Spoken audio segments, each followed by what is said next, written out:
selamat pagi semuanya. Siap untuk belajar hari ini? Oke, sebelum kita mulai pembelajaran pada pagi hari ini, izinkan saya untuk memperkenalkan diri. Nama saya adalah Adinda Jaisarani Suryadewi. You can call me Adinda.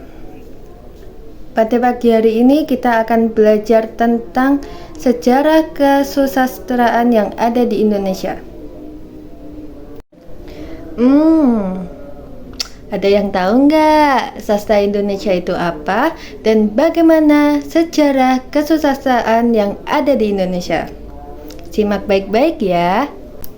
Sastra Indonesia sendiri merupakan kesusastraan dalam bahasa Indonesia. Sedangkan sejarah sastra dapat diartikan sebagai rangkaian perkembangan karya-karya sastra seperti prosa dan puisi, serta bagaimana cara-cara untuk mengomunikasikan karya-karya tersebut. Sastra di Indonesia sendiri dibagi menjadi dua bagian, yaitu lisan dan tulisan. Sastra di Indonesia sendiri terdiri dari beberapa angkatan. Yang pertama adalah Angkatan Pujangga Lama, yang kedua adalah Angkatan Sastra Melayu Lama, yang ketiga adalah Angkatan Balai Pusaka, yang keempat adalah Angkatan Pujangga Baru, yang kelima adalah Angkatan tahun 1945, yang keenam adalah Angkatan tahun 1950 sampai dengan 1960-an, yang ketujuh adalah Angkatan 1966, yang kedelapan adalah Angkatan 1980 sampai dengan 1990-an, yang ke-9 adalah Angkatan Reformasi, dan yang terakhir adalah Angkatan 2000-an. Angkatan Pujangga Lama adalah bentuk karya sastra di Indonesia yang dihasilkan sebelum abad ke-20. Contoh sastra di masa ini adalah ada syair, pantun, gurindam, dan hikayat. Baik, yang kedua ada sastra Melayu Lama. Karya sastra yang dihasilkan pada tahun 1870 sampai dengan 1942. Karya sastra Melayu Lama ini masih berbentuk syair, hikayat, serta terjemahan dari novel barat. Angkatan Balai Pustaka. Angkatan Balai Pustaka ini merupakan karya sastra yang terbit sejak tahun 1920. Contoh karya sastra pada masa ini adalah Roma, novel, cerita pendek, dan drama. Ada yang tahu nggak siapa novelis pertama di Indonesia? Rusli merupakan seorang novelis pertama yang ada di Indonesia. Sebelum kita lanjut ke materi yang keempat, yaitu tentang Pujangga Baru, ada yang tahu nggak siapa sih pelopor dari Pujangga Baru? Jawabannya adalah pelopor dari Pujangga Baru yaitu Sultan Takdir Alis Jabana. Pujangga Baru muncul sebagai reaksi dari banyaknya sensor yang dilakukan oleh Balai Pustaka terhadap karya tulis sastrawan pada masa tersebut. Sastra Pujangga Baru adalah sastra intelektual, nasionalistis, dan elitis. Adapun novel yang terkenal pada masa Pujangga Baru hingga saat ini. Novel ini sering disebut dengan tenggelamnya kapal Van der Witch. Kelima adalah Angkatan tahun 1945. Ada yang tahu nggak siapa itu Chairil Anwar? Chairil Anwar merupakan salah satu pelopor dari Angkatan 1945.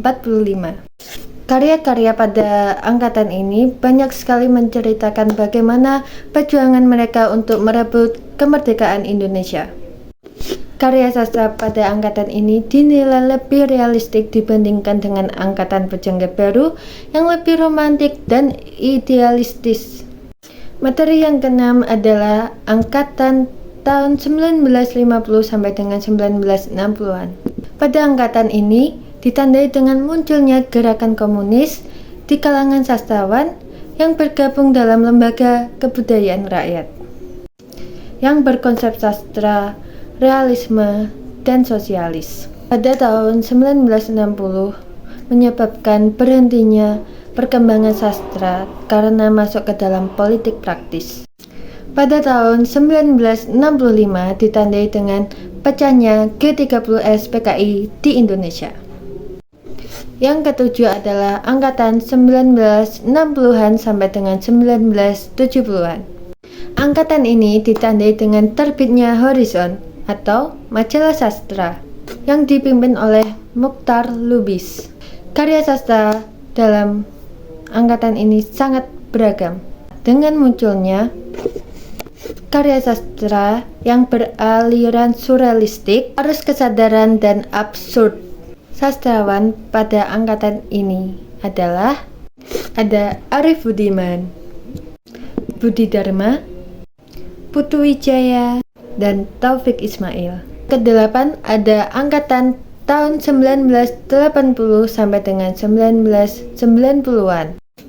Karya-karya pada angkatan ini ditandai dengan banyaknya kisah ataupun roman percintaan.